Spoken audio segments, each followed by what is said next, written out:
Hello বন্ধুরা, সকালে ঘুম থেকে উঠলাম। কাল সকালে ওঠার পরই ভাবলাম যে আগে আমি একটু ঠাকুর পুজো দিয়ে দিই।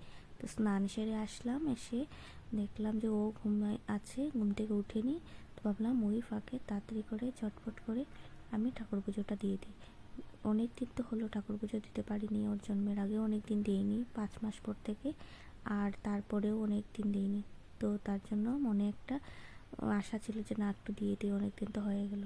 তো যাই হোক, আমি সুন্দর করে ঠাকুর পুজো দিয়ে দিলাম। এই দেখো, তারপর ঘরে আসলাম, এসে দেখো সব কিচ্ছু ছড়ানো ছিটানো রয়েছে।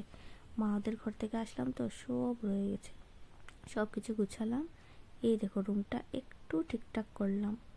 তারপর দেখো আমার সোনা খেলছে। কার সঙ্গে খেলছে বলো তো? ওর দিদুনের সঙ্গে। দিদুন আর থাকতে পারিনি ওকে ছেড়ে। কাল এসেছি, আজ দিদুন আসলো। তো ওই দেখো, ওই খেলনাটার পাপ্পা এনেছে, ও কি সুন্দর খেলছে।